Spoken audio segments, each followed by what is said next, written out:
কৃষ্ণরও ক্ষমতা ছিল না ওই দুর্যোধনের 100টা ভাইকে মৃত্যু দেয়া। কৃষ্ণরও ক্ষমতা ছিল না। তাহলে মূল্য কারা? একমাত্র শকুনির জন্য। শকুনি যদি দুর্যোধনের কাছে না থাকতো তাহলে কৃষ্ণ দুর্যোধনকে মারতে পারত না। প্রশ্ন হলো, মামা ভাগ্নে যেখানে, বিপদ নেই সেখানে, তাই তো? তাহলে শকুনি মামা তার 100টা ভাগনা মৃত্যু দেওয়ার জন্যই ওই ভাগনাদের কাছে পড়েছিল। কেন?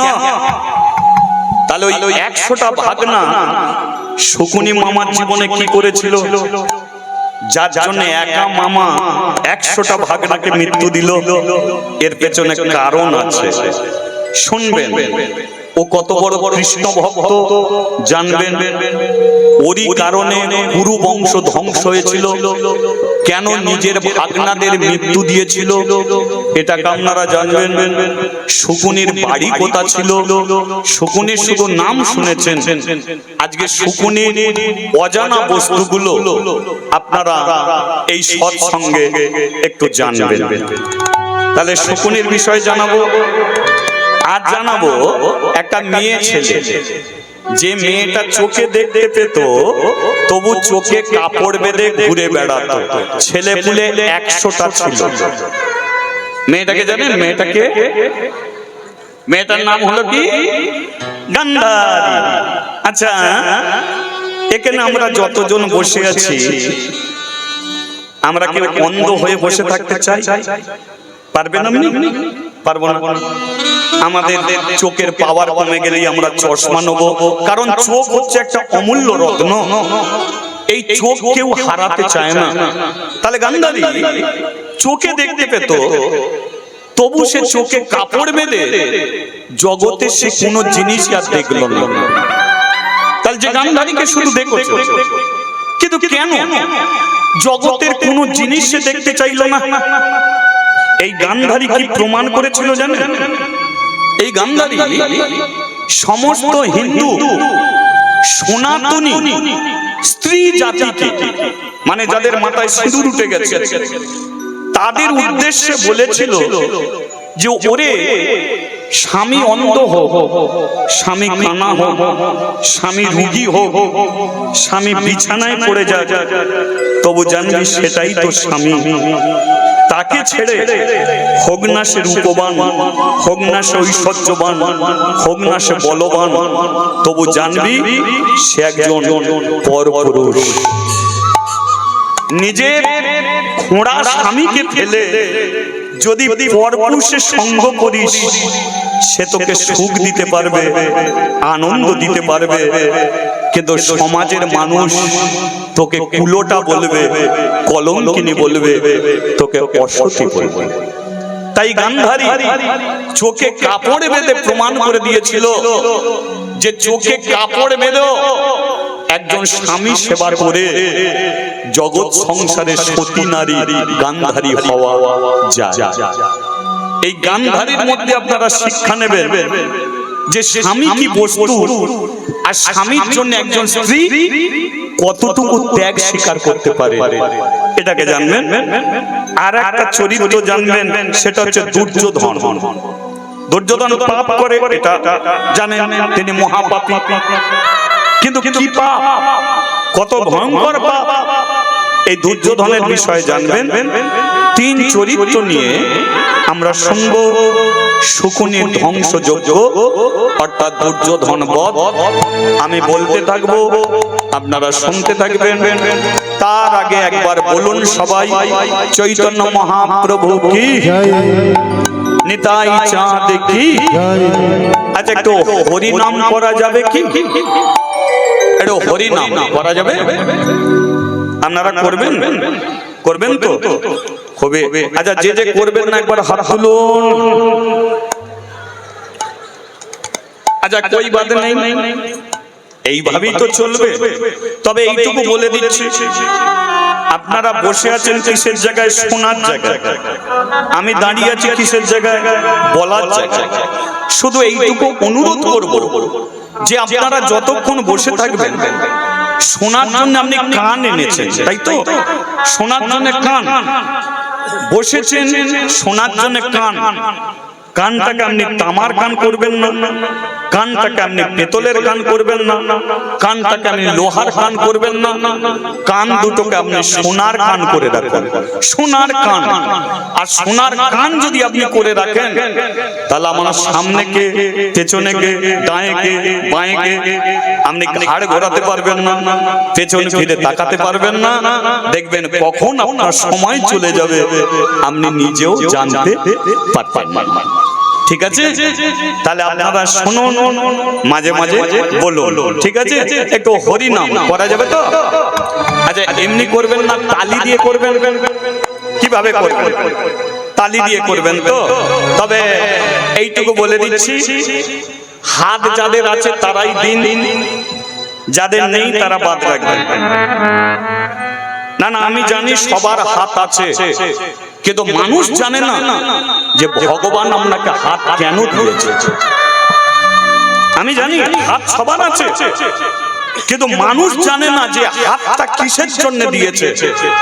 কেউ যদি মনে করে ভগবান হাত দিয়েছে মদের গ্লাস ধরার জন্য, ভগবান হাত দিয়েছে মায়ের চুলের মুঠি ধরে বার করে দেওয়ার জন্য, ভগবান পা দিয়েছে বাবার পেটে লাথি মারার জন্য, তাহলে বলো ভগবানকে এই জন্য হাত দিয়েছে? না, কর্মময় জগতে তুমি কর্ম করো, এ হাতে তোমাকে কাজ করতে হবে। আর সকাল সন্ধে তুলসী তলায় জল দাও, ভগবানের কাছে প্রদীপ ধরো, ভগবানের কাছে ধূপ দাও, আর সকাল সন্ধে হাতে তালি দিয়ে একটু হরিনাম করে যাও। তাহলে ভগবানের কাছে তুমি প্রমাণ করে দেবে যে ভগবান তুমি যে হাত দিয়েছো সে হাত আমি তোমারই কাজে লাগিয়েছি। ঠিক আছে? চল চল চল। হরে কৃষ্ণ হরে কৃষ্ণ কৃষ্ণ কৃষ্ণ হরে হরে, হরে রাম হরে রাম, রাম রাম হরে হরে। হরে কৃষ্ণ হরে কৃষ্ণ কৃষ্ণ কৃষ্ণ হরে হরে, হরে রাম রাম রাম হরে হরে। হরে কৃষ্ণ হরে কৃষ্ণ কৃষ্ণ কৃষ্ণ হরে হরে, হরে রাম হরে রাম, রাম রাম হরে হরে। হরে কৃষ্ণ হরে কৃষ্ণ কৃষ্ণ কৃষ্ণ হরে হরে, হরে রাম রাম, রাম রাম হরে হরে। আচ্ছা, আমি তালি দিতে বললাম বলি যে আমার কথা শুনে আপনারা তালি দেবেন তা নয়, কারণ তালি দিয়ে হরি নাম করার নিয়মটা এটা আমি বার করিনি, বার করেছে কে? স্বয়ং মহাপ্রভু। তিনি বলে গেছে সাথে পাঁচে মিলি নিজ দ্বারেতে বসিয়া হরি নাম করবে সবে। পরেরটা কি মা? হাতে তালি দেয়া। তাহলে নিয়মটা কার? মহাপ্রভু। এবার প্রশ্ন উঠো যে মহাপ্রভু হাতে তালি দিয়ে হরিনাম করার নিয়ম বার করলো কেন? একটু ইগোটা কমাবে, নিয়মটা বার করলো কেন একটু বুঝে নিন। কি এটা হচ্ছে তাল, আর একটা হচ্ছে বেতাল। তাল বেতাল, এই তাল বেতাল আপনি কোথা পাবেন? তাল বেতাল আছে আপনার সংসারে। কি করে বুঝবেন? ধরুন কোন স্ত্রী স্বামীর কথা শুনে চলছে, স্বামীও স্ত্রীর কথা শুনেই চলছে। বলুন এদের সংসারে স্বামী স্ত্রী তালে চলছে না বেতালে চলছে? আপনারা বলুন। তালে চলছে তো, ডাল ভাতে শান্তি। এবার ধরুন স্ত্রী স্বামীর কথা শোনে না, স্বামীও স্ত্রীর কথা শোনে না, এদের সংসার কিসে চলছে? জোরে বলো। আচ্ছা, এমন বেতালে কাদের চলে একবার হাত তোলো। একটাও উঠলো? তার মানে আমরা বুঝিয়ে দিলাম যে সবাই তালে চলি না। মা, সবার সংসার তালে চলে না। সংসার যদি তালেই চলতো তাহলে সংসারের একটা 25 বছরের ছেলে কোনোদিন বিষ খেয়ে মরে যেতে পারতো না। কোনোদিন ভেবে দেখেছেন একটা ছেলে বিষ খেয়ে মরে গেল কেন? তা তো বাঁচার স্বপ্ন ছিল, মরল কেন বিষ খেয়ে? কারণ সংসারে তার তাল নেই। একটা 50 বছরের মানুষ গলায় দড়ি দিয়ে ঝুলছে, কেন ঝুলছে? কারণ সংসার তার তালে নেই। কি সেই কারণেই মহাপ্রভু বলল যে তোরা তালে চল, তালে চললে তোদের ডাল ভাতে শান্তি। এই যে বলুন তো, এখানে যে আপনারা বসে আছেন, আমরা গায়ে গা লাগিয়ে বসে আছি, তাই তো? হাজার হাজার মানুষ যদি গায়ে গা লাগিয়ে বসে আনন্দ করে তালি দিয়ে যদি হরিনাম করতে পারে, তাহলে তোমার পরিবারের 4 জনের কেন গায়ে গা লাগে না? কেন গায়ে গায়ে লাগছে না? যদি গায়ে গা লাগাতে পারো তাহলে তোমরাও ডাল ভাতে শান্তি পাবে। আর যদি গায়ে গা না লাগে, টাকা পয়সা বাড়ি গাড়ি থেকেও স্বামী স্ত্রী এক বিছানায় শোবে, মুখ ঘুরিয়ে পড়ে থাকবে, ওটা সংসার নয়। শান্তি যদি পেতে চাও, হরি নামটাকে সঙ্গে নাও, তাই তো? আচ্ছা, এটা গেল। তাই তালি আপনারা দেবেন। এবার দেখি কে কে তালে চলে আর কে কে বেতালে চলে। কই দেখি একবার তালে তালে দেখি, চলো।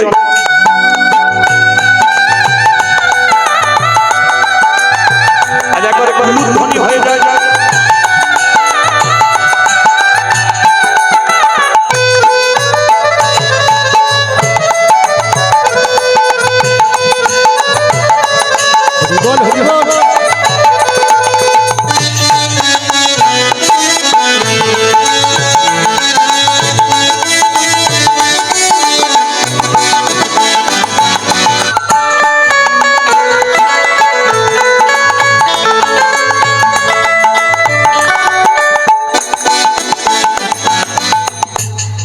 মহাপ্রভুর আর একটা নিয়ম ছিল, তিনি যখন হরিনাম করতেন হাত তুলে করতেন। এটা একটু করা যাবে কি? হাত ব্যথার কারণ নেই তো? তবে এই সময় কারো যদি হাই উঠে যায়, হাই তুলেও চলবে, কোনো সমস্যা নেই, ঠিক আছে? হরে কৃষ্ণ কৃষ্ণ কৃষ্ণ হরে হরে, হরে রাম রাম রাম হরে হরে। হরে কৃষ্ণ কৃষ্ণ কৃষ্ণ হরে হরে, হরে রাম রাম রাম হরে হরে। রাধা মাধো রাধা মাধো রাধা মাধো, জয় রাধা মাধো, জয় রাধা মাধো, রাধা মাধো, জয় রাধা। হরি হরি বল বল বল, হরি বল, হরি হরি বল, সবে একটু কুলু দিয়ে বল।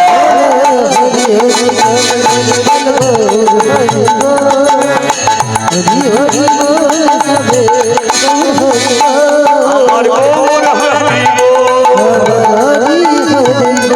আমার গৌর হরি বল, আমার গৌর হরি বল। একবার জয় ধ্বনি বলিয়ে চৈতন্য মহাপ্রভু কি। বাহ, তাহলে আমরা মহাপ্রভুর কথাকে স্মরণ করে আমরা কিছুক্ষণ হরিনাম সংকীর্তন করলাম। এবার আস্বাদন করব কি 3 চরিত্র। একটু ঘাড় ঘোরাবেন না, শুনুন, আমি বলে যাই। এই যে শকুনি, যে শকুনির কথা আমি আপনাদের শোনাবো বলেছি, এই শকুনির বাড়ি ছিল গান্ধার বলে একটি রাজ্য। গান্ধার এখন বর্তমান যে জায়গাটার নাম হয়েছে আফগানিস্তান। আফগানিস্তান তাহলে কলিযুগে ওই জায়গাটার নাম আফগানিস্তান। আফগানিস্তানের ছেলে হলো শকুনি। শকুনিরা হলো 100 ভাই। বাবার নাম হলো সুবল। সুবলটাকে আফগানিস্তানের রাজা, ঠিক আছে। কিন্তু এই সুবলটা কি? ইনি ছিলেন কৃষ্ণের একটা বন্ধু। সুবলের প্রথম তিনি বৃন্দাবনে কৃষ্ণের বন্ধু ছিল। ওই যে শ্রীদাম সুদাম দাম বসুদাম যজ্জু পট্টু বতু মধুমঙ্গল, এই যে একটা বন্ধু, সুবল বলেও বন্ধু কৃষ্ণেরই ছিল। এখন কৃষ্ণ যখন বৃন্দাবন ছেড়ে চলে যাবে, সুবলকে ডেকে বলে উঠল, সুবল আমি আর বৃন্দাবনে থাকবো না। সুবল বলে উঠল, তুই যদি বৃন্দাবনে না থাকিস আমি বৃন্দাবনে থেকে কি করব? কৃষ্ণ বলে উঠল, সুবল রে, আমি যাচ্ছি আমার একটা কাজের জন্য। কি কাজ তোর? জানিস সুবল, আমার মামাটা মোটে ভালো নয়। তোর মামাকে? আমার মামার নাম হচ্ছে কংস। কৃষ্ণর মামাকে কংস। মামা ভালো নয়। মামা বারবার বৃন্দাবনে লোক পাঠাচ্ছে আমাকে মারার জন্য। সেদিনকে অকাসুরকে পাঠালো, বকাসুর পাঠালো। জানিস সুবল, মামার কি জ্ঞানগম্য! একটা মেয়ে ছেলে স্তনে বিষ মাখিয়ে পাঠিয়ে দিল, আর মেয়েটা আমাকে বিষ মাখানা দুধ খাইয়ে মেরে দেওয়ার চিন্তা করলো। মেয়েটাকে চেনেন আপনারা? পুতনা রাক্ষসী, তাই তো? সুবল রে, মামা ভেবেছে আমি বাচ্চা, কিন্তু আমি যে কবে থাকতে চৌবাচ্চা হয়ে আছি মামা সেটা জানে না। সেই জন্য সিদ্ধান্ত নিয়েছি যে মামাকে পৃথিবী থেকে সরিয়ে দেবো। মামা একটা বিষ গাছ, বিষ গাছের ডাল কেটে দিলে গজিয়ে যাবে কি, কিন্তু বিষ গাছের যদি মূল কেটে দাও গাছ চিরতরে মরে যাবে। তদ্দ মামার ডালপালা গুলো কাটছি। এবার ঠিক করেছি মামারই ঘরে গিয়ে মামাকে আমি দুনিয়া থেকে সরিয়ে দেব। তাই আমি মথুরায় যাব। সুবল বলল, কৃষ্ণ তুই যখন বৃন্দাবনে থাকবি না আমিও বৃন্দাবনে আর থাকবো না। কোথায় যাবি? মামার বাড়িতে যাব।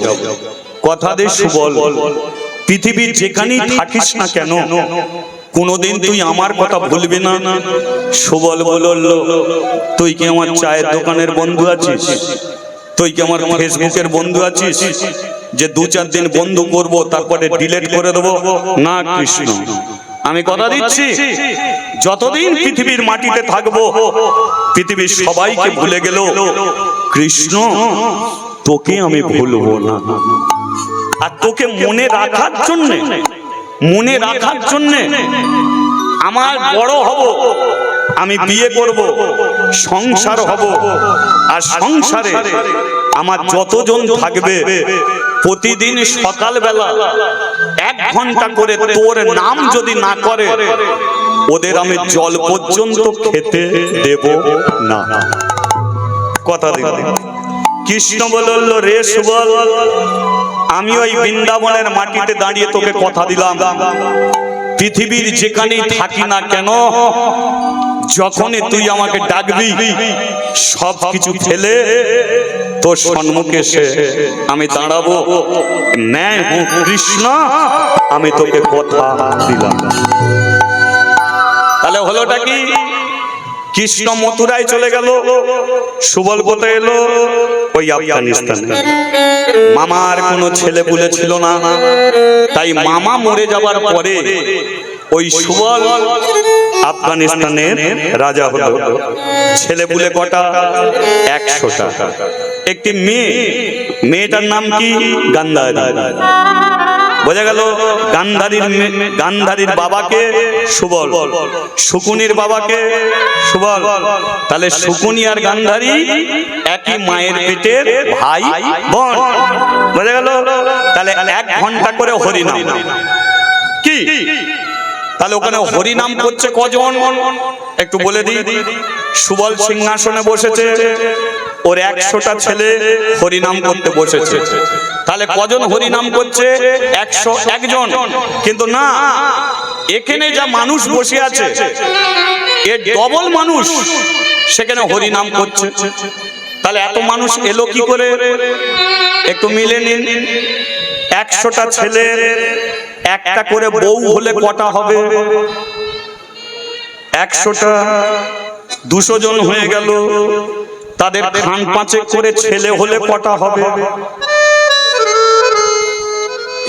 কি?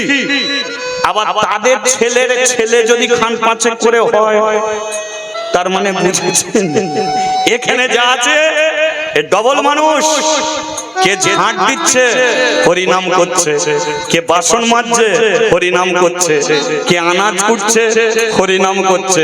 সমস্ত রাজপ্রাসাদে 1 ঘন্টা উলুধ্বনি, হরিধ্বনি, শঙ্খধ্বনি মুখরিত হয়ে চলেছে। কি ওই 1 ঘন্টা কি? জয় গোবিন্দ জয় গোপাল কেশব মাধব দীন দয়াল। জয় গোবিন্দ জয় গোপাল কেশব মাধব দীন দয়াল। জয় গোবিন্দ জয় গোপাল কেশব মাধব দীন দয়াল। জয় গোবিন্দ জয় গোপাল কেশব মাধব দীন দয়াল। গিরিধারী লাল যশোদা দুলাল,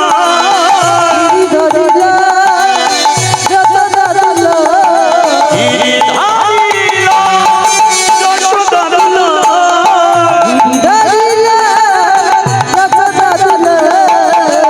নন্দ দুলাল আমার ব্রজের গোপাল।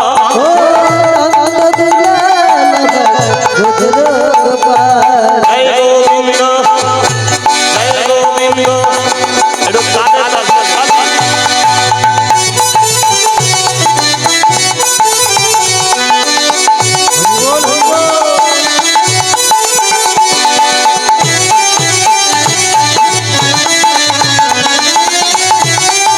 উলুধ্বনি হবে।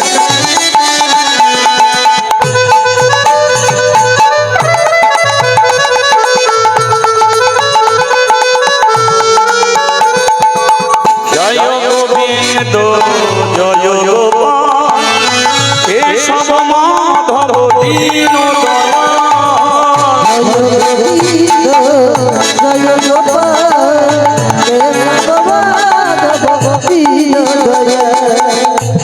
বলিয়ে রাধা মাধব কি? খারাপ লাগছে কি? খারাপ লাগছে না? না, সুবল জিজ্ঞাসা করছে তার বৌমাদের, 100টা ছেলের 100টা বউ তো, বৌমাদের জিজ্ঞাসা করছে, বৌমা 1 ঘন্টা হরিনাম করছো, খারাপ লাগছে? বৌমারা বলল, পৃথিবীতে অনেক শ্বশুর দেখেছি, এমন শ্বশুর দেখিনি যে হরিনাম না করলে জল পর্যন্ত খেতে দেবে না। এই যে বৌমা, রাগ করবার যাই করো, আমি মরে গেল প্রত্যেক দিন কিন্তু এই হরিনামটা করো। এই হরিনামের ফল কি জানো? পরিবারে 500 জন থাকলো, একটা হাঁড়িতেই তোমরা ভাত খেতে পারবে। আর হরিনামটা ছেড়ে দিলে 5 জন হবে, 5টা হাঁড়ি হয়ে যাবে, তেল নুনের খরচা তত বেড়ে যাবে। এটাই হলো হরিনামের ফল, এটাকে করে যেও। পরচর্চা পরনিন্দা করতে পারবে না, সে সুযোগ নেই। সকালবেলা যতই মুখ মাখামাখি হোক না কেন, 1 ঘন্টা যখন মুখোমুখি বসে হরিনাম করবে না, ও প্রত্যেকদিন মিল হয়ে যাবে, সারাদিন মিলেমিশে চলতে পারবে। সেই জন্যই 1 ঘন্টা হরিনাম করবে বৌমা। হ্যাঁ শ্বশুর মশাই করো, যাও রান্না বান্না করতে হবে, কি খাওয়া দাওয়া করবে। বৌমারা চলে গেল, ছেলেরা চলে গেল। সুবল সবচেয়ে বেশি তার নিজের মেয়েকে বেশি ভালোবাসতো। তাহলে নিজের মেয়েকে গান্ধারী ছাড়া কোনোদিন জল খেত না, গান্ধারী ছাড়া ওষুধ খেত না। হাজার হাজার দাস দাসী আছে, কিন্তু কোনো বৌমার হাতে সে ভাত খেত না। যা খেত গান্ধারী। পায়ে যন্ত্রণা হলে গান্ধারী, মাথা ব্যথা হলে গান্ধারী, জলের পিপাসা পেলে গান্ধারী। গান্ধারীকে ছাড়া এক পাশে আর চলত না। আজকে হরিনামটা শেষ, গান্ধারীকে বলল মারে একটু জল দিয়ে যা। গান্ধারী 1 গ্লাস জল নিয়ে এসে বাবার হাতে দিয়েছে, কিন্তু সুবল জলটাকে হাতে নিয়ে চোখের কোল দিয়ে জলের ফোঁটা পড়ছে। কান্নার কারণটা কি? মেয়ে বড় হয়ে গেছে গো, মেয়েকে তো পরের ঘরে বিদায় দিতে হবে, তাই না? বাবা দেখবেন সব কাজ করবে, কিন্তু মেয়ে বিদায়ের সময় বাবাকে আর খুঁজে পাওয়া যায় না। কেন পাওয়া যায় না? কারণ পুরুষ মানুষ কাঁদতে চায় না। পুরুষ মানুষকে প্রথম থেকেই শেখানো হয়েছে, তুই বাঘের বাচ্চা, তুই কেন কাঁদবি, তুই কেন কাঁদবি। তাদের প্রথম থেকে চোখের জলকে বন্ধ করে দেওয়া হয়েছে। তাই পুরুষ মানুষ সবার সামনে কাঁদতেও পারে না, বুক ফেটে যায়, তবু চোখে জল আসে। কিন্তু মেয়ে বিয়ের সময় দেখবে সবাই কাঁদছে। বাবা কোনো কলা বাগানে গিয়ে, বাবা কোনো বাঁশ বাগানে গিয়ে একা একা বুকে হাত দিয়ে কেঁদে যাচ্ছে। আমার মাকে যেন দেখে ভগবান, ওকে আমি বড় ভালোবাসি, ওকে আমি বিদায় দিতে পারছে গো।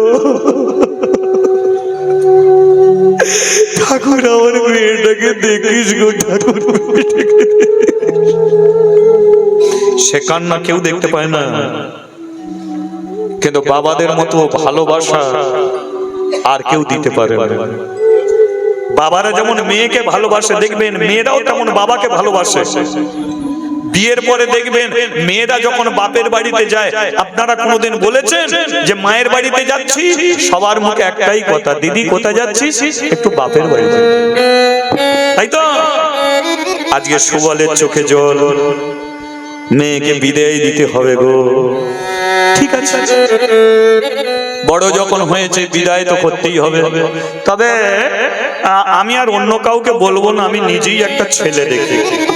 সুবল কাউকে কিছু না জানিয়ে গান্ধারীর বিয়ের জন্য একটা ছেলের সন্ধান করছে। যে খায় চিনি তাকে যোগায় কে? হ্যাঁ, আমার সঙ্গে কথা বলবেন, ঠিক আছে? এগুলো বললে ভালো লাগবে। তাহলে যে খায় চিনি তাকে যোগায় চিন্তা। 7 দিন পরে সুবলের বাড়িতে একটা চিঠি এলো। সুবল চিঠিটাকে খুলে দেখলো যে এমন একজন লিখেছে, তাকে আমরা সবাই চিনি, মহাভারতে আছে, গাল ভর্তি দাড়ি, মাথা ভরা চুল। অর্জুন যাকে তীর মেরেছিল, তীরের বিছানা করে দিয়েছিল, ব্যক্তিটাকে চেনেন?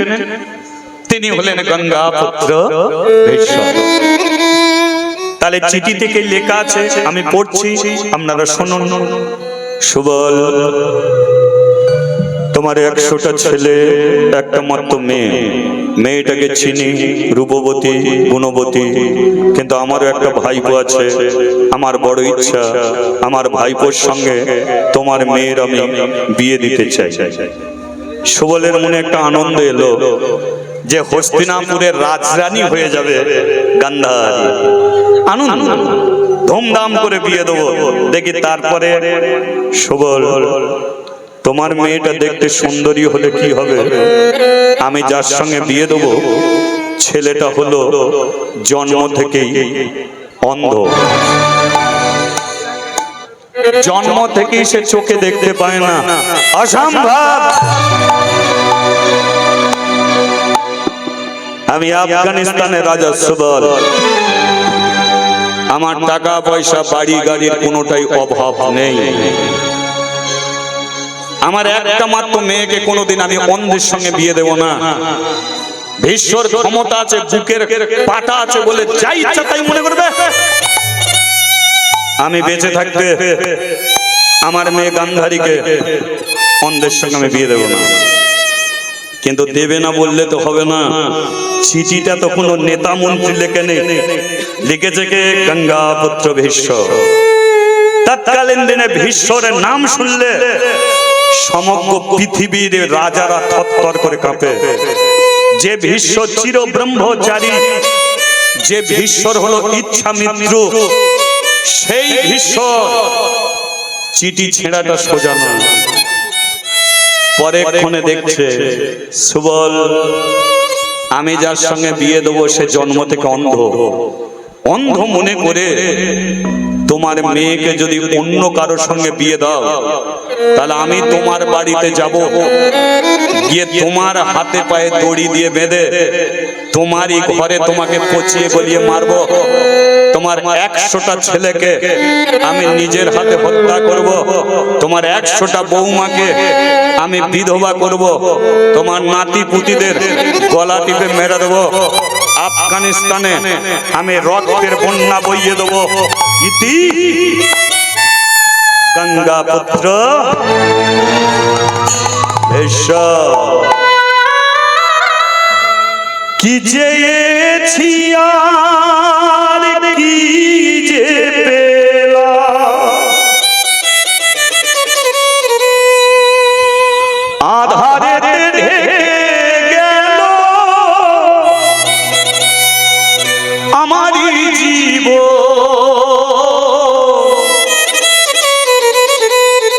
কিসেরই কারণে হলো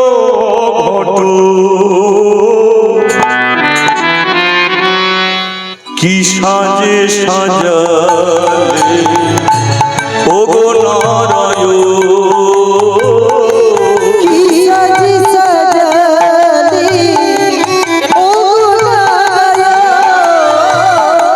কি সাজে সাজালে ও গো নারায়ণ,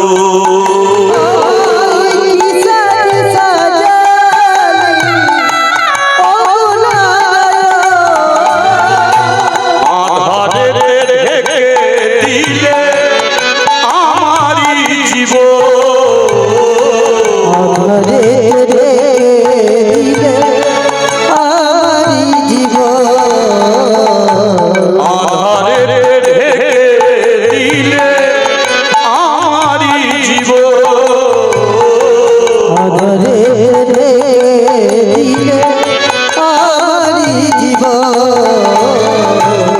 কি চেয়েছি আর কি যে পেলাম, আধারে ঢেকে গেল আমারই জীবন, কিসেরই কারণে হলো কি সাজি সাজালে ও নারায়ণ, কি সাজি সাজালে ও নারায়ণ, ও দয়াল রে,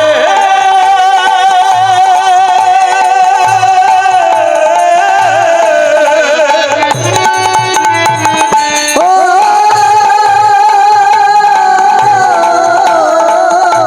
দয়াল রে, ও দয়াল রে। তোমাদের একটা চুপি চুপি কথা বলছি, কিছু মনে করো না। আমি বিষ খাবো, আমি গলায় দড়ি দেবো? না না, আমার পক্ষে তো সম্ভব নয় যে আমার একটা মাত্র মেয়েকে অন্ধ ছেলের সঙ্গে বিয়ে দিতে হবে। আর চিঠিতে যেটা লেখা দেখলাম যে গান্ধারী যদি ওই অন্ধ ছেলেকে বিয়ে করে তাহলে ভীষ্মর হাত থেকে কিন্তু আমরা সবাই বেঁচে যাব। আর গান্ধারী যাকে ভালোবাসে যদি তাকেই বিয়ে করে তাহলে ভীষ্মর হাতে কিন্তু আমরা সবাই মরব। তাহলে আমাদের বাঁচাতে পারে কে? একমাত্র গান্ধারী। কিন্তু আমি বাবা হয়ে গান্ধারীকে কি করে বলবো যে আমাদের বাঁচাবার জন্য তুই অন্ধকে বিয়ে কর? বাবা হয়ে বলতে পারবো না। তাই রাত্রিবেলা বিষ খেয়ে মরে যাব তা নয়, গলায় দড়ি দিয়ে ঝুলে পড়বো। মেয়ের কপালে যা আছে তাই হবে, কিন্তু মরাটা অত সোজা নয়, তাই না? সংসারে কত অশান্তি হয়, বাপের বাড়ি চলে যাই, কি গো রাগ হলেই কি বাপের বাড়িতে যায় না? আর একবার চান্স নেই। তদ্র মরাটা মানুষের সোজা নয়।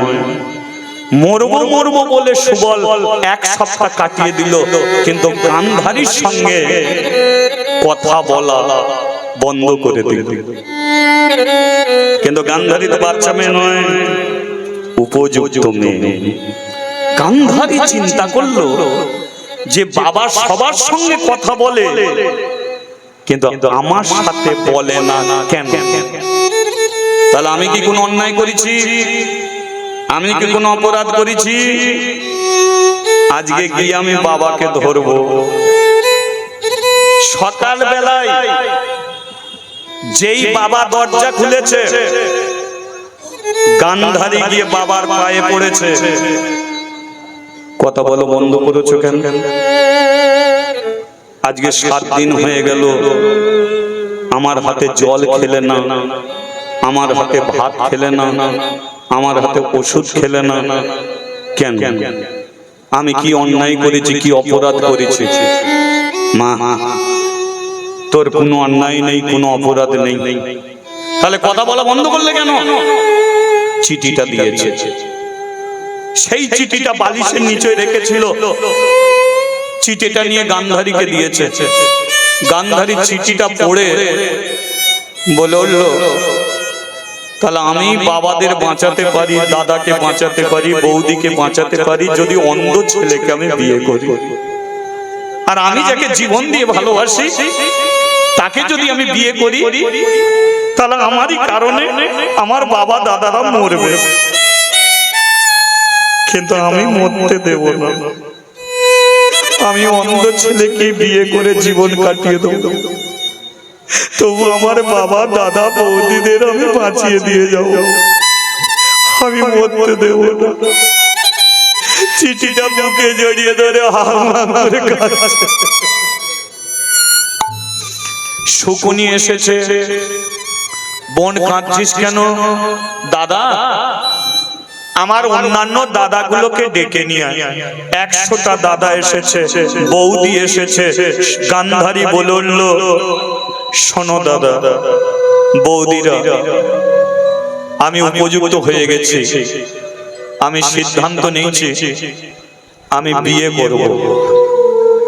বিয়ে করবি এ তো ভালো কথা, কিন্তু আমি যাকে বিয়ে করব সে জন্ম থেকে অন্ধ। শকুনি বলল, গান্ধারী, একটা অন্ধ ছেলেকে বিয়ে করে জীবনে তুই সুখী হতে পারবি না। যার 1 গ্লাস জল গড়িয়ে খাওয়ার ক্ষমতা নেই, যার রাস্তা পার হওয়ার মতো ক্ষমতা নেই, যার সম্মুখে ভাত ধরে দিলে ভাত খাবার মতো ক্ষমতা নেই, তাকে বিয়ে করে জীবনে তুই কি সুখ পাবি, জীবনে কি তুই আনন্দ পাবি? গান্ধারী বলল, দাদা, যেটা আমি সিদ্ধান্ত নিয়েছি এই সিদ্ধান্তই থাকবে। তাই নয় 3 দিনের মধ্যে আমি এই আফগানিস্তানের মাটি ছেড়ে চলে যাব। দ্বিতীয়, ছেলে মেয়েকে বিয়ে করতে আসে, কিন্তু আমি যাকে বিয়ে করব সে আমাকে বিয়ে করতে আসবে না, আমি উঠে গিয়ে তাকে বিয়ে করব। তৃতীয়, আমি যে চলে যাব, কোনদিন আর বাপের বাড়িতে আমি মুখ দেখাতে আসবো না। চতুর্থ, আমি চলে যাবার পরে তোরা কোনদিনের জন্য আমার শ্বশুরের ভিটেতে উঠবি না। যেদিন আমার শ্বশুরের ভিটেতে আমি তোদের দেখবো, সেই দিন কি তোর আমার মরা মুখ দেখবি, তার আগে আমি বেঁচে থাকবো। শকুনি বলল, ওরে অন্ধ ছেলেকে বিয়ে করে তুই কি পাবি? গান্ধারী বলল, আমার চাওয়া পাওয়া শেষ, আমি নিজে মরে তোদের ঘরে বাঁচাবো। আমার নিজের জীবনটা অন্ধকারে ঢেকে গিয়ে তোদের ঘরে আমি প্রদীপ জ্বালিয়ে দিয়ে যাব। আমি একা গান্ধারী, একা মেয়ে, সমস্ত আফগানিস্তানটাকে বাঁচাবার জন্যই আমার এই আত্মত্যাগ। আমি অন্ধকে বিয়ে করে জীবন কাটাবো, তবু তোদের ঘরে আমি বাঁচিয়ে রেখে যাব। 3 দিনের মধ্যে আমি চলে যাব। একদিন গেল, 2 দিন গেল, 3 দিন। সকালবেলা একটা পালকি এসেছে, গান্ধারী বলে আজকে আমি চলে যাব। সকালবেলা স্নান করেছে, স্নান করে ঠাকুর ঘরে গেছে। প্রতিদিন কৃষ্ণ চরণে বসে, আজকে রাধার চরণ তলে বসেছে। আর রাধার চরণ তলে বসে বলল, কি রে তাকিয়ে দেখছিস, মজা দেখছিস তাই না? তুই তো একটা মেয়ে, আমি তো একটা মেয়ে। তুই তো পারতিস মেয়ে হয়ে এই মেয়েটার সম্মান রাখতে। আমি কোন অংশে কম ছিলাম? তোর পাশে কাকে দাঁড় করিয়ে রেখেছিস? সারা জীবন ওর পাশে তুই দাঁড়িয়ে আছিস। জগতের মানুষ ওকে পেতে চায়, ওর জন্য তোর এত সম্মান, কিন্তু তুই আমাকে কার পাশে দাঁড় করিয়ে দিলি? পিজি রাস্তা যে কালো তার চেয়ে বেশি কালো, আবার জন্ম থেকে অন্ধ। তোকে আমি এ দোষ দেব না, আমি চলে যাচ্ছি। কিন্তু যাবার বেলায় শুধু একটা কথা বলে যাই, রাধে গো,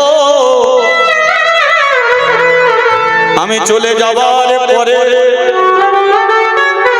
আমার বাবা যদি 1 ফোঁটা জলের জন্য কষ্ট পায়, রাধে সেদিন কি আমার মতো গান্ধারী হয়ে আমার বাবাকে একটু জল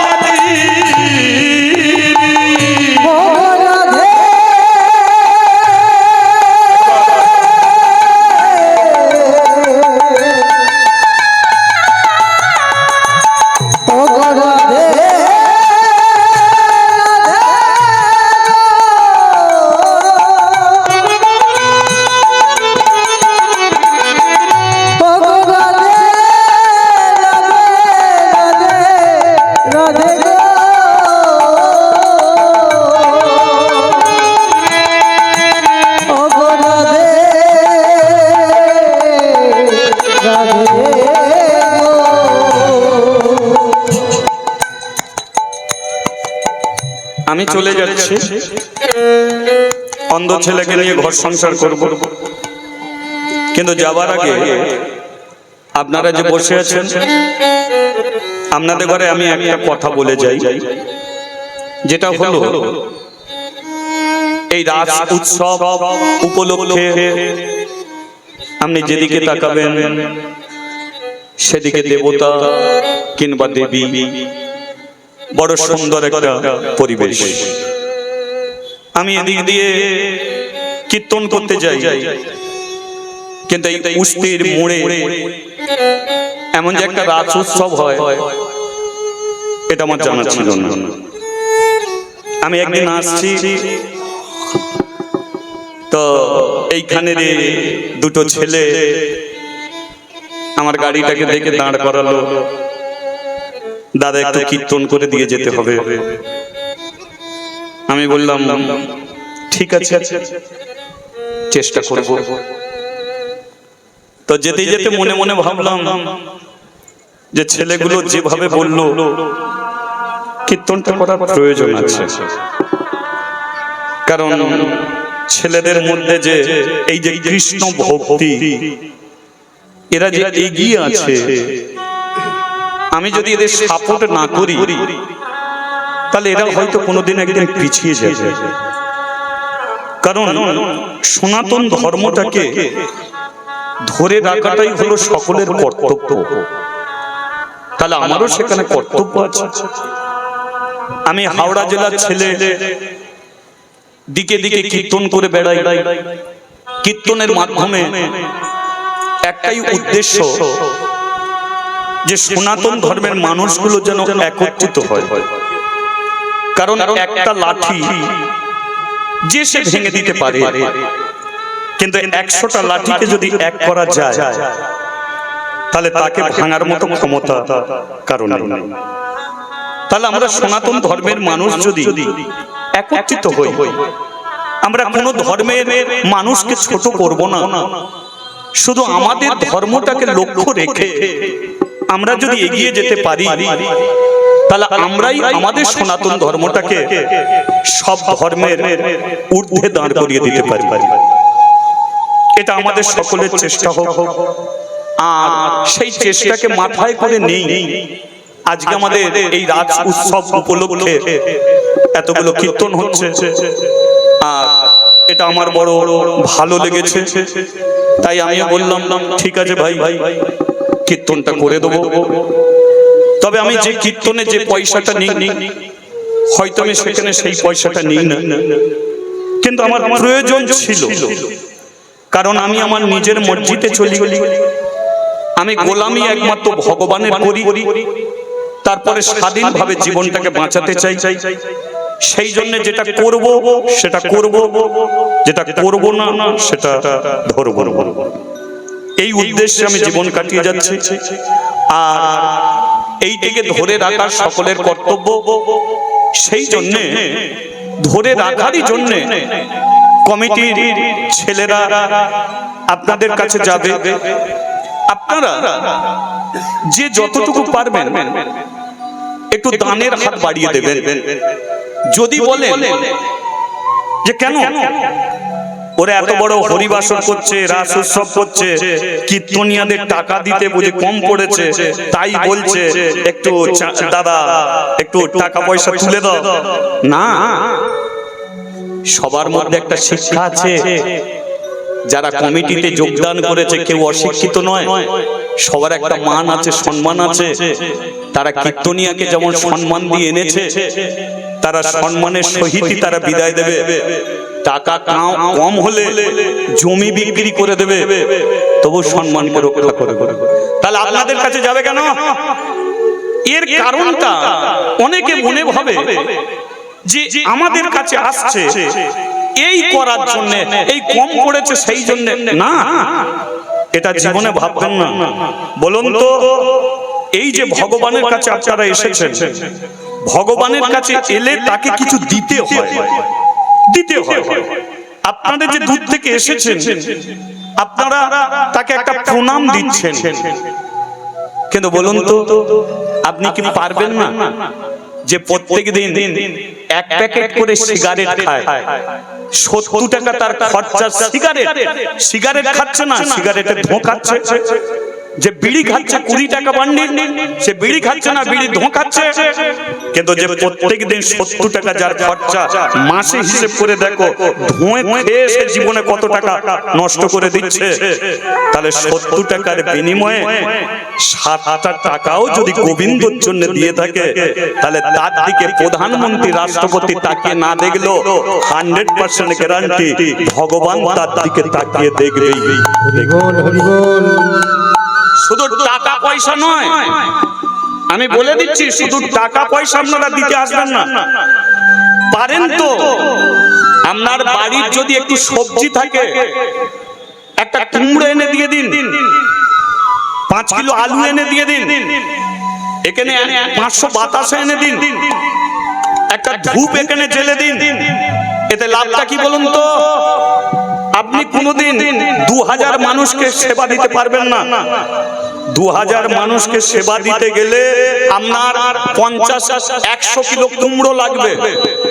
তাহলে 100 কিলো আপনি কুমড়ো দিচ্ছেন, আপনি একটা কুমড়ো দিচ্ছেন, আর একটা কুমড়ো যখন 100 কিলো কুমড়োর সঙ্গে মিশ্রিত হয়ে যাবে, তখন ওই কুমড়ো যখন সেবা হবে, আপনার ওই একটা কুমড়োর দ্বারাতেই কিন্তু 2000 মানুষের কিন্তু সেবা হয়ে যাবে। এটাকে বুঝে নিতে হয়।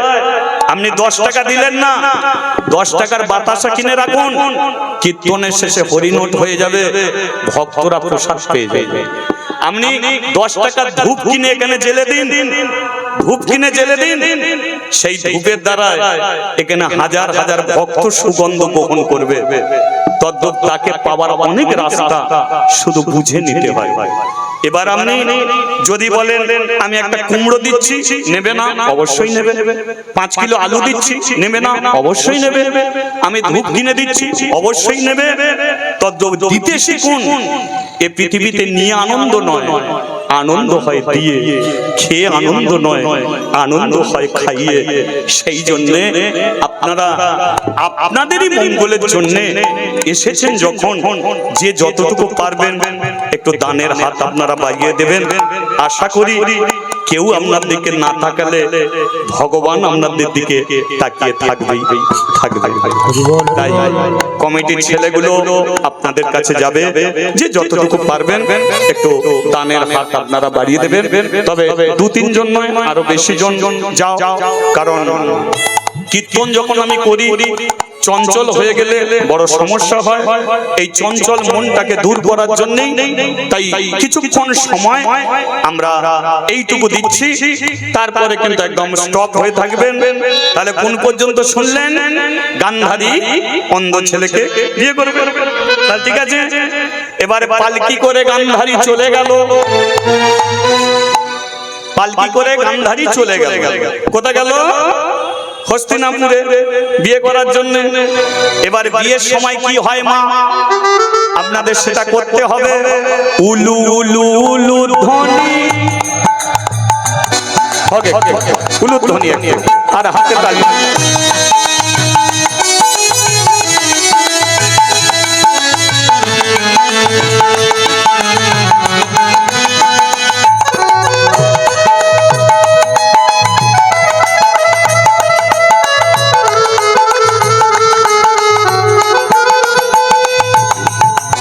উলু উলু উলু ধ্বনি ভরিল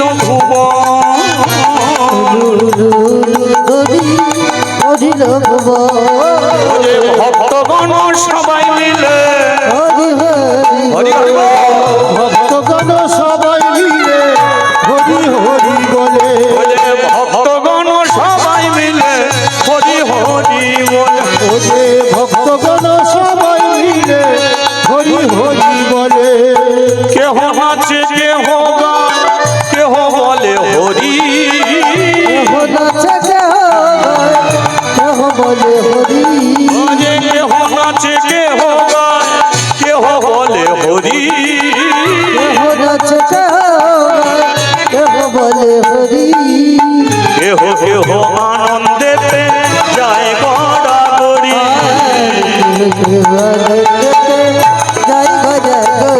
আজ কি আনন্দ হলো রে,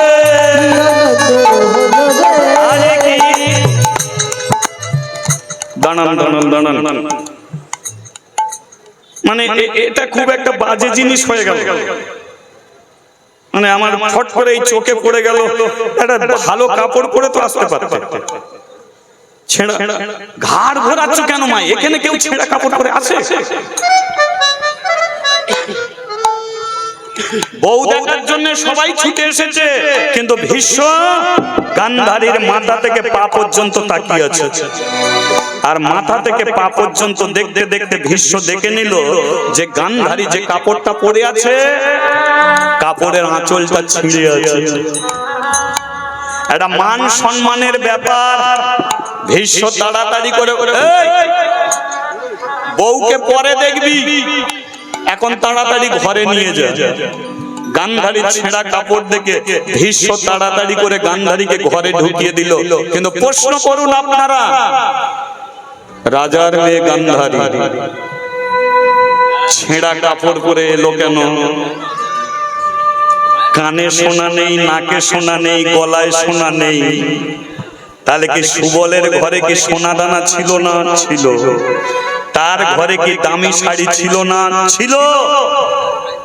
তবু গান্ধারী ছেঁড়া কাপড় পরে চলে এলো। কেন জানেন? সুবল বলেছিল, ওরে মা, অন্ধকে তো বিয়ে করবি, কিন্তু ভিখারির মতো তুই যাবি কেন? সবচেয়ে দামি শাড়ি পরে যাবি, সোনা দানা অলংকারে সেজে যাবি।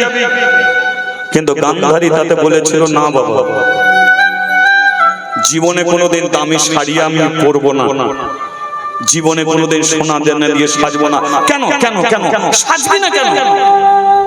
গান্ধারী বলেছিল, বাবা, কেউ না জানলে তুমি জানো যে আমি যাকে বিয়ে করতে যাচ্ছি সে হলো জন্ম থেকেই অন্ধ। বলো, যার এক গ্লাস জল গড়িয়ে খাওয়ার ক্ষমতা নেই, যার রাস্তা পার হবার মতো ক্ষমতা নেই, যার সম্মুখে ভাত ধরে দিলে ভাত খাবার মতো ক্ষমতা নেই। আমি আমি আমি আমি আমি কত সুন্দরী, পাড়ার ছেলেরা সবাই দেখবে, কিন্তু আমার স্বামী আমাকে কোনোদিন দেখতে পাবে না। আমি কত সুন্দর চুলের বেনি বাঁধবো, পাড়ার ছেলেরা সবাই দেখবে, কিন্তু আমার চুলের বেনি কোনোদিন আমার স্বামী দেখতে পাবে না। আমার কত চোখে কাজল পরবো, সবাই দেখবে, কিন্তু আমার স্বামী কোনোদিন এর চোখ দেখতে পাবে না, এর শরীর দেখতে পাবে না। তাহলে আমি কিসের জন্য সাজবো? কার জন্য সাজবো? যার সঙ্গে সারা জীবন কাটাতে হবে, সেই যখন আমাকে দেখতে পারবে না, তখন আমি আর কারোর জন্য সাজবো না। আমার স্বামী যখন দেখবে না, তাহলে কি আমি সুন্দর করে সেজে গুজে শুধু পাড়ার ছেলেদের দেখাবো? আমি গান্ধারী জীবনে সে শিক্ষা পাই না, তাই আমি প্রতিজ্ঞা করেছি, আমার স্বামী যখন দেখবে না এ সুন্দর রূপ আর আমি কোনোদিন কাউকে দেখাতেও যাব না। বলুন, আজকাল দিনে মাগো এই গান্ধারীর মতো মেয়ে পাওয়া যাবে কি? পাওয়া যায়? বিয়ে বাড়িতে যাবে, স্বামী যদি বলে, ওগো তুমি এই কাপড়টা পরো না, তোমাকে খুব ভালো দেখাবে, স্বামীর কথায় কাপড়টা পরবে। আর বিয়ে বাড়ি যাবার সময় যদি পাড়ার বউ বলে, হ্যাঁ দিদি তোর ঘরে আর কাপড় নেই, এই কাপড় পরেছিস, বলো, সঙ্গে সঙ্গে ঘরে এসে বলবে, কাপড়ও একটা পছন্দ করতে পারে না। পাড়ার বউয়েরা কি বলছে, সঙ্গে সঙ্গে কাপড়টাকে খুলে অন্য কাপড় পরে নেবে। এটাই ভেবে দেখো, স্বামী যেটা বলবে তুমি সেটা কি করো না? স্বামী যে সিঁদুর দিয়েছে সেই সিঁদুরটাতেই মাথায় ধরো না? কেন এদিক ওদিক তাকাচ্ছ? তাকিয়ে তো কোনো লাভ নেই। স্বামী যদি তোমাকে ভালোবাসে, পৃথিবীর কেউ ভালো না বাসলেও তোমার চলবে। স্বামী যেটা পছন্দ করবে সেটাকেই পরে যাও না। পাড়া প্রতিবেশী যা পারে বলুক না, স্বামী ভালোবাসলেই জগৎ স্বামী তোমাকে ভালোবাসে। এই হচ্ছে গান্ধারী। আর তাছাড়া তুমি কি বলতে চাইছো? দামি পোশাকেই কি তোমার পরিচয়? প্যান্ট শার্ট বুটেই কি পরিচয়? না, সামান্য ধুতি পরেও ঠাকুর হওয়া যায়। কলিকাতার বুকে একজন বসে আছে, যাকে দাদা রামকৃষ্ণ বলে না, কাকা রামকৃষ্ণ বলে না, যার একটা পরিচয় ঠাকুর রামকৃষ্ণ। ধুতি পরে ঠাকুর হয়ে গেছে। বাঙালির ছেলে স্বামী বিবেকানন্দ ধুতি পরে আমেরিকায় গিয়েছিল, আর আমেরিকার প্যান্ট বুট পরা মানুষদের নবদ্বীপে টেনে নিয়ে এসে ধুতি পরিয়ে ছেড়ে দিয়েছে। এ ধুতির পাওয়ার আছে, ক্ষমতা আছে। ধুতি পরা মানুষকে অপমান করো না। ভারতবর্ষের প্রধানমন্ত্রী নরেন্দ্র মোদী এক রাত্রিতে নোটবন্দি করে দিয়েছিল, আপনারা জানেন? এক রাত্রিতে নোটবন্দি করে দিল, নতুন টাকা ছাপানো হলো, কিন্তু ভারতবর্ষের প্রধানমন্ত্রী হয়েও ধুতি পরা মানুষটাকে বাদ দিতে পারলো না। আগে টাকাতে যে মানুষটা ছিল, নতুন টাকাতেও সেই মানুষটা আছে। পুরনো টাকায় যে ছিল, নতুন টাকাতেও সেই আছে। যে কোনোদিন প্যান্ট শার্ট বুট পরেনি, সামান্য ধুতি আর হাতে লাঠি নিয়ে ঘুরে বেরিয়েছে, যিনি হলেন মহাত্মা গান্ধীজি। তাই ভারতবর্ষের প্রধানমন্ত্রী হয়েও ধুতি পরা মানুষকে সম্মান করে গেছে। তদ্রূপ ধুতি পরতে পারো না পারো কোনো দুঃখ নেই, সামান্য ধুতি পরা মানুষই মহান হয়ে দেখিয়ে দেয়া যায়। মানুষের যদি ভালো করতে পারো, প্যান্ট শার্ট বুটের প্রয়োজন পড়ে না, সামান্য গামছা পরেই মানুষের ভালো করে দেয়া যায়। তদ্রূপ আজকে গান্ধারীকে সুন্দর শাড়ি পরাচ্ছে, কিন্তু গান্ধারী বলল দামি শাড়ি আমারও ঘরে ছিল, সোনা দানা দিয়ে সাজাচ্ছে। গান্ধারী বলল এ সোনা তো আমারও ঘরে ছিল। এরা বলল বললি না কেন? গান্ধারী বলল শোন, এ সোনা কোনোদিন ভালোবাসি না। কোন সোনা ভালোবাসিস? এই যে সোনা সোনা সোনা, কানে সোনা, নাকে সোনা, হাতে সোনা, কিন্তু আসল সোনা কোনটে? যেটা আপনারা এখন করছেন সেটা কি? সোনা সোনা সোনা। আসল সোনা হলো হরি নাম সোনা, কৃষ্ণ নাম সোনা। যে হাতির দাঁত নেই তার কোনো দাম নেই, যে পাখির পাখা নেই তার কোনো দাম নেই। আর হিন্দু সনাতন ধর্মের মানুষ হয়ে যার মধ্যে ভগবানের প্রতি ভক্তি নেই, সে মানুষ হয়েও সে মানুষের কোনো মূল্য নেই। ধরে রাখুন, এই সোনাটাকে ভালোবাসুন। গলায় সোনার মালা পরে মরে গেলে ও মালা খুলে শ্মশানে পাঠাবে, কিন্তু একটা তুলসী কাঠের মালা পরে মরে গেলে কারো বাপের ক্ষমতা নেই মালাটাকে ছিঁড়ে তোমাকে শ্মশানে পাঠাবে, ওই মালাই তোমার সঙ্গে চলে যাবে। তাই তো বলি একবার রাধা মাধবে কি। গান্ধারীকে সাজানো হলো, বিয়ের আসরে নিয়ে আসা হলো। এবার যার সঙ্গে বিয়ে হবে তার নামটা কি? জন্ম অন্ধ ধৃতরাষ্ট্র। তাহলে গান্ধারী দেখতে সুন্দরী, কিন্তু যার সঙ্গে বিয়ে হবে জন্ম থেকে অন্ধ। আজ গান্ধারী গলার মালা উলুধ্বনি দিয়ে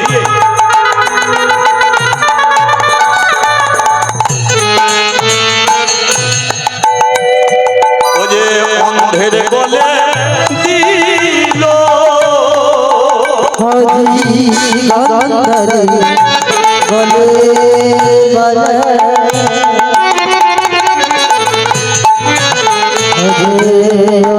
গলে দিল। আর সেই মালা লইয়া দেখো গান্ধারীর গলে দিল। আর সেই মালা লইয়া দেখো গান্ধারী গলে দিল। কি আনন্দ হয়েছে দেখো হস্তিনাপুরে। আজি আনন্দ হয়েছে দেখো হরিদানগরে। ও যে শঙ্খধ্বনি উলুধ্বনি ভক্তগণ করে।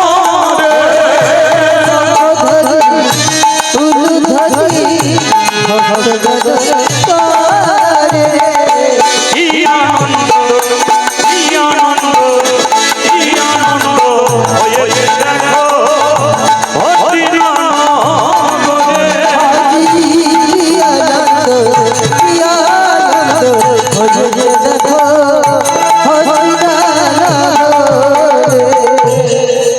অনেকক্ষণ জয়ধ্বনি ওঠেনি, বলিয়ে রাধা রমন কি।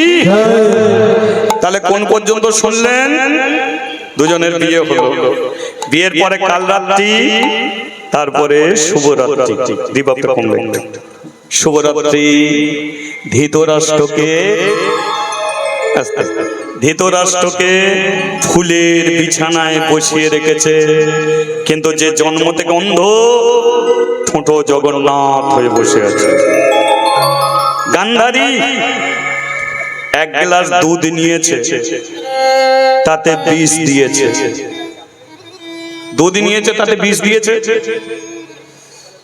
আপনারা কি ভাবছেন স্বামীকে মারবে বলে? না, নিজে মরে যাবে। সে জানে বিয়ে হয়ে গেছে, আমার পরিবার বেঁচে গেছে, ভীষ্ম আর আমার পরিবারকে মারতে পারবে না। এবার ফুলসজ্জার রাত্রিতে বউ যদি মরে যায় তো করবেটা কি?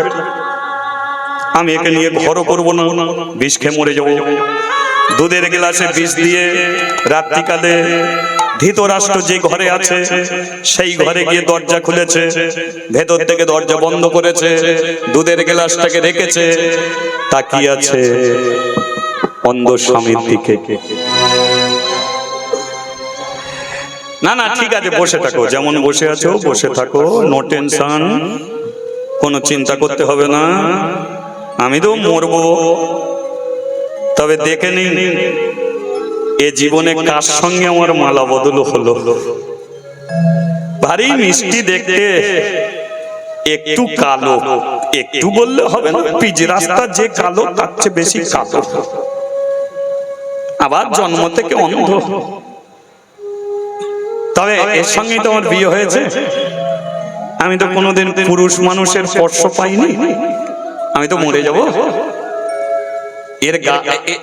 এর হাতে একবার হাতটাকে রাখবো, কিছুক্ষণ ধর থাকবো, তারপরে মরবো। একটু মনেটা একটু বাড়িয়ে দাও তো দাদা, তারপরে মরবো। গান্ধারী কি করেছে,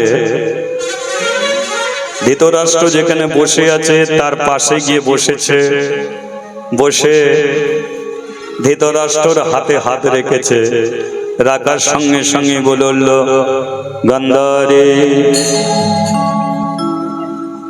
গান্ধারী বলল, তুমি কি চোখে দেখতে পাও? নাটক করছো নাকি? না।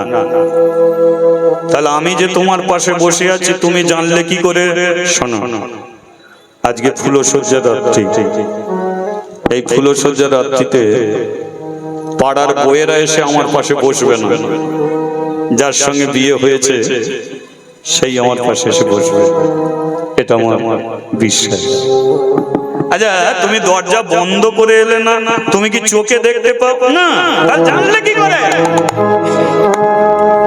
এটা আমারই ঘর,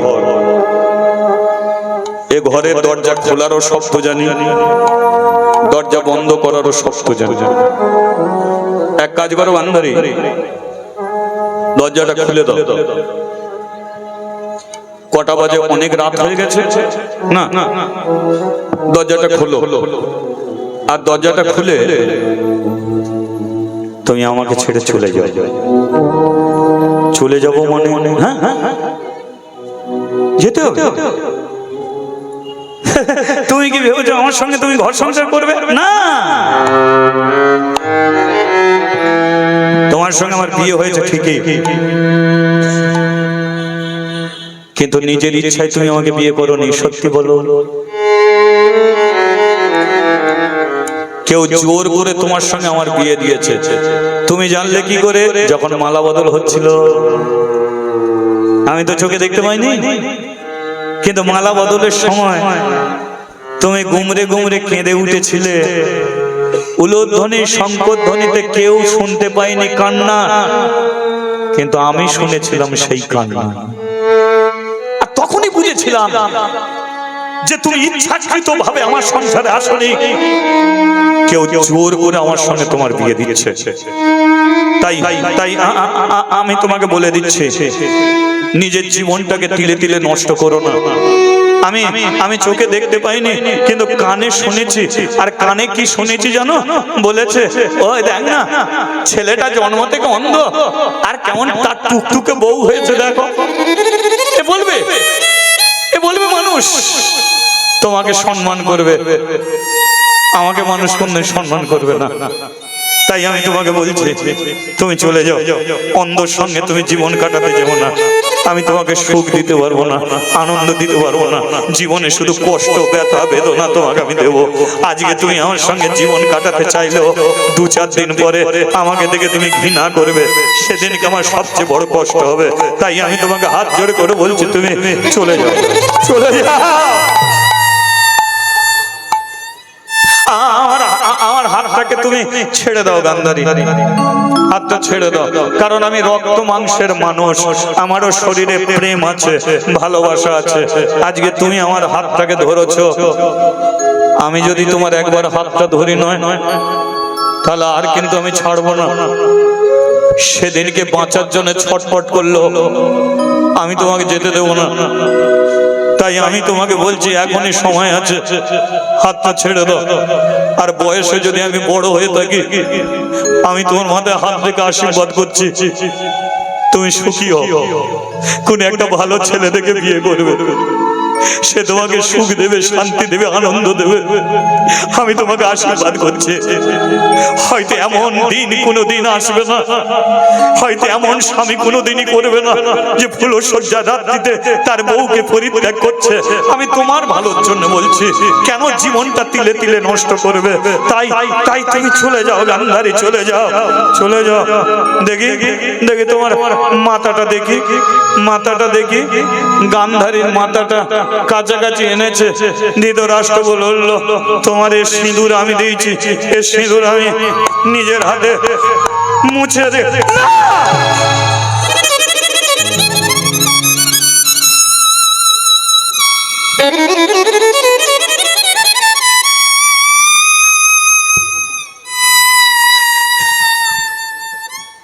সিঁদুর তুমি মুছে দিও না গো, সিঁদুর তুমি মুছে।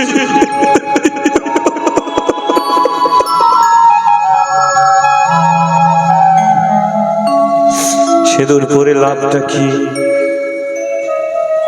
ভালোই যদি বাঁচতে না পারবে, ভেঙে দাও শাঁখা, মুছে দাও সিঁদুর। এমন ভুল করো না। জানো গান্ধারী, আমাকে ওই দরজার সম্মুখে বসিয়ে দেয়, সকাল থেকে বসে থাকি, কেউ আমাকে একটু জল পর্যন্ত দেয় না। কেন জানো? কারণ আমি জন্ম থেকে অন্ধ। কেউ আমাকে ভাত দিতে চায় না, কেন জানো? আমি জন্ম থেকে অন্ধ।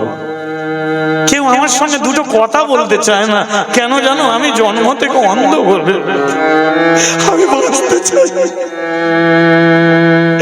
সুন্দর পৃথিবীটা নাই যদি দেখি, তবু আমি বেঁচে থাকতে চাই, কিন্তু আমাকে বাঁচাবার মতো কেউ নেই।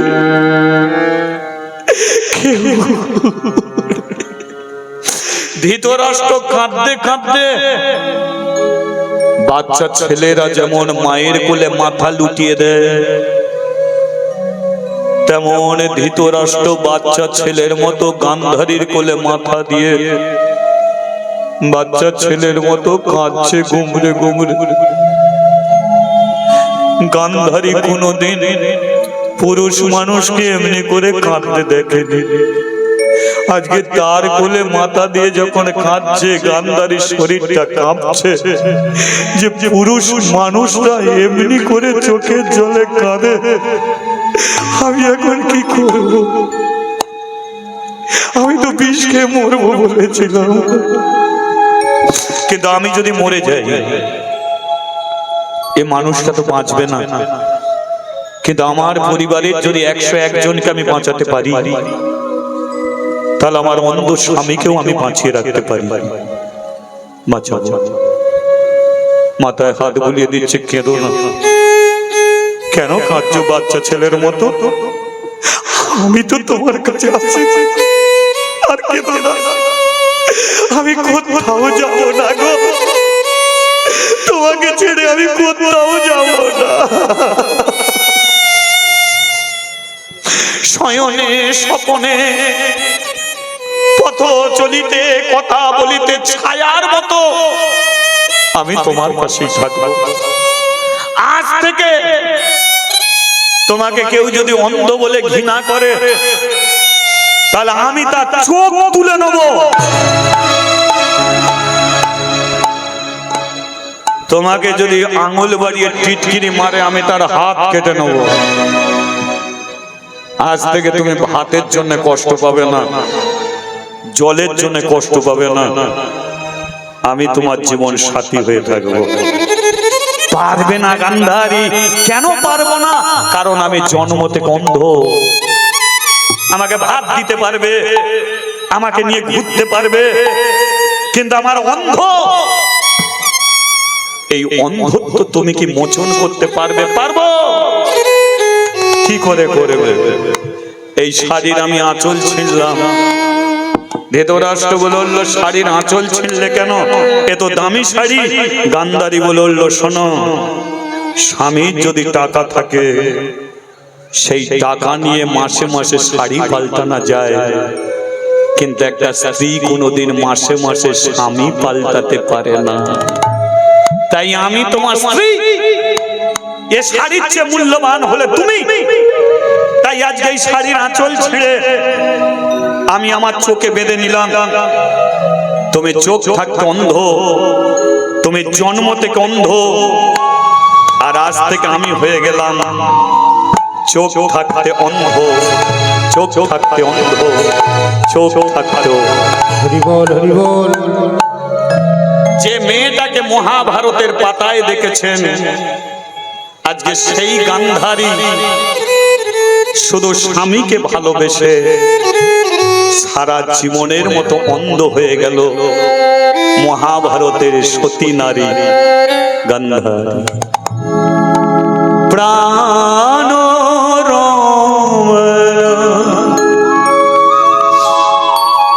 শুরু হয়ে গেল স্বামী সেবা। হৃদিভূষণ আমার হৃদয় স্বামী,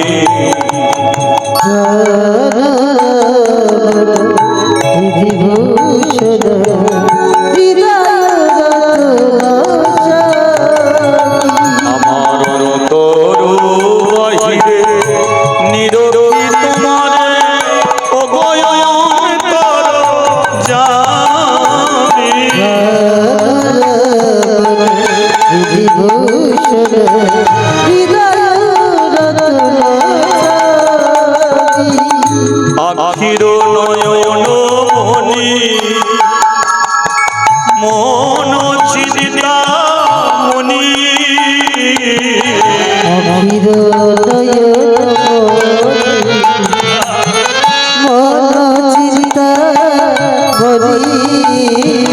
আমার আখির নয়ন মনি মন চিন্তা মনি।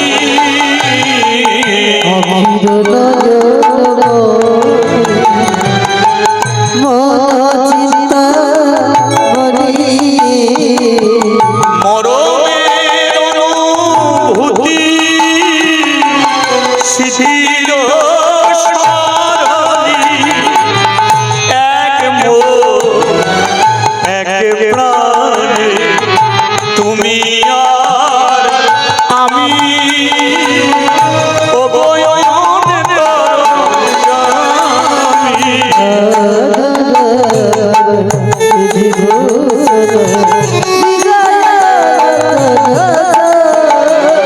আমার তরু বাহিরে নিরবি তোমারে অবয়ন করজামি।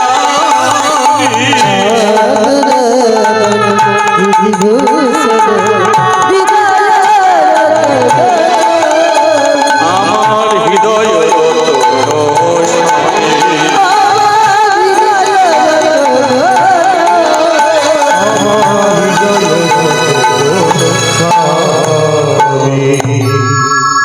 একবার বলিয়ে রাধা মাধব কি।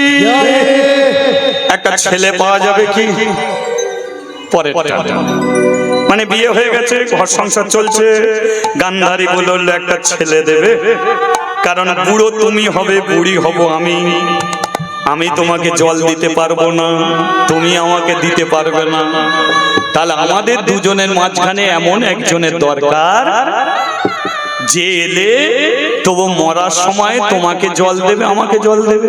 তাছাড়া আমি তোমার স্ত্রী, তোমার কাছ থেকে টাকা পয়সা চাইছি না, বাড়ি গাড়ি চাইছি না, স্ত্রীর অধিকার। আমাকে একটা সন্তান তুমি দাও, একটা ছেলে দাও। কি হলো?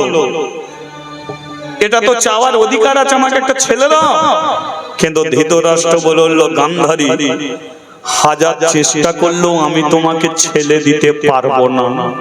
গান্ধারী বলল, তুমি পুরুষ, তুমি কেন আমাকে ছেলে দিতে পারবে না? না গান্ধারী, আমাকে ক্ষমা করো, আমি ছেলে দিতে পারবো না। কেন পারবে না? একটা গোপন কথা আমি তোমাকে বলছি, শোনো। যে গোপন কথাটা পৃথিবীর কোনো মানুষ জানে না, একমাত্র তোমাকেই সেই গোপন কথা বলছে। আমি জন্ম থেকে যেমন অন্ধ, তেমন আমি হলাম একজন নিপংস। নিপংস কাকে বলে? বলে দিচ্ছি, বাড়িতে ছেলে হলে ওদের নিমন্ত্রণ করতে হয় না মা, ওরা দল বেঁধে চলে আসে আর সবার আগে তালি দিতে দিতে আপনার ঘরে ঢুকবে। কই রে দিদি, ছেলেটাতে একটু নাচিয়ে দিই, তেল তেল মার্কে দিই, 1000-10 দিবি। এদের কি বলে সোজা বাংলায় বলুন? এদের সোজা বাংলায় হিজড়ে বলে, তাই না? এবার বলুন, কোন একটা হিজড়ের যদি বিয়ে দেয়া হয়, সে স্ত্রীকে ছেলে দিতে পারবে? এদের বিয়ে হলে কেউ কাউকে ছেলে পুলে দিতে পারবে? তাহলে ছেলেও দিতে পারবে না, সে পেটেও ছেলে ধরতে পারবে না, তাই তো? তদ্দপি ধৃতরাষ্ট্র এই যে জন্ম থেকে তিনি হিজড়ে, এটা কাউকে কোনোদিনের জন্য বলেনি। এটা তার জীবনে হলো সবচেয়ে বেশি লজ্জা। ভীষ্ম পর্যন্ত জানতো না। যদি ভীষ্ম জানতো, তাহলে গান্ধারীর জীবনটাকে এমনি করে নষ্ট করে দিতে পারতো না। কারণ ভীষ্ম জানে ও সব ঠিক আছে, শুধু অন্ধ, কিন্তু পুরুষত্বর মধ্যে আছে। কিন্তু ধৃতরাষ্ট্র সেটাও নেই। তাই আজকে গান্ধারীকে বলল, ওগো, হাজার চেষ্টা করলো আমি তোমাকে ছেলে দিতে পারবো না। গান্ধারী বলল, তুমি আমাকে ছেলে না দিলো আমি তোমাকে ছেলে দেবো। এই যে কথাটা একটু খুব ধ্যান দিন। স্বামী বলছে আমি ছেলে দিতে পারবো না, বউ বলছে তুমি আমাকে ছেলে না দিলো আমি তোমাকে ছেলে দেবো। আচ্ছা, আজকাল দিনের কোন বউ যদি এ কথাটা বলে, প্রত্যেকটা স্বামী ভাববে ডাল মে কুছ কালা হ্যায়, ভেতরে গন্ডগোল, ভাববে না? তদ্দপ ধৃতরাষ্ট্র বলল, আমি যদি তোমাকে পুত্র সন্তান না দিতে পারি, আমি যদি তোমার পেটে বাচ্চা না দিতে পারি, তাহলে পেটে তুমি বাচ্চা ধরবে কি করে? তাহলে কি চোখের বাঁধন খুলে তুমি পরপুরুষের সঙ্গ করো? নামি তুমি আমাকে বলছো তোমাকে কত ভালোবাসি, তাহলে গোপনে গোপনে নিশ্চয়ই কোনো পুরুষ মানুষের সঙ্গ করে তুমি পেটে বাচ্চা ধরবে? ছি ছি গান্ধারী। গান্ধারী বলল, মুখ সামলে কথা বলবে, মুখ ভেঙে ফেলবো। কেন? কি ভেবেছো নাকি আমি পরপুরুষের সঙ্গ করে তোমাকে আমি সন্তান দেব? একটা কথা জানবে, কোটি কোটি টাকা থাকলেও সংসারে সুখ হয় না। সুখ হয় স্বামী স্ত্রীর বিশ্বাস যদি থাকে। স্বামী স্ত্রীর যদি একে অপরে বিশ্বাস থাকে, তাহলে ডাল ভাতেও সুখী হওয়া যায়। তাই সবচেয়ে বেশি প্রয়োজন তোমার আমার মধ্যে বিশ্বাস। তুমি অন্ধ, আমি চোখে দেখতে পাই, চোখে কাপড় বেঁধেছি। তুমি ভাবতেই পারো যে আমি চোখের কাপড় খুলে অন্য পুরুষের সঙ্গ করি, হাতে ধরে পায়ে পড়ে বলছি, আমাকে তুমি এত ছোট চোখে দেখো না, আমাকে তুমি এত নিচু চোখে দেখো না। এত অপমান করার কোনো মানেটা নেই। আচ্ছা গান্ধারী, আমার ভুল হয়ে গেছে, কিন্তু তুমি সন্তান ধরবে কি করে, সন্তান দেব কি করে? নারী জাতি যেমন ভগবানকে ডাকে, তেমন আরেকটা দেবতাকে ডাকে। শাস্ত্রীয় মতে সেও ভগবান। সেটা কে জানো? সে হলো দেবাদিদেব মহাদেব, শিব ঠাকুর, শঙ্কর ভগবান। তাই তো যেই হর সেই হরি। হর সেই হরি মানে কে? কৃষ্ণ। আর হর মানে কে? শিব ঠাকুর, বাবা মহাদেব, যাকে সবাই স্বামী রূপে পেতে চায়। তাই তো শিবরাত্রির ব্রত করে কেন? যাদের বিয়ে হয়ে গেছে তারাও ব্রত করছে, যাদের বিয়ে হয়নি তারাও গিয়ে বলছে, ওগো তোমার মতো যেন স্বামী হয়। আচ্ছা, শিব কি সরকারি চাকরি করে? যে ওর মতো স্বামী চাইছে, কিন্তু জেনে দেখবেন ওর মতো স্বামী যদি আপনি পান আপনার জীবনটা ধন্য। কেন জানেন? কারণ শিব মদখোর নয়, গাঁজাখোর নয়, জুয়াখোর নয়, সাট্টাখোর নয়। শিব হলেন একজন পরম কৃষ্ণ ভক্ত।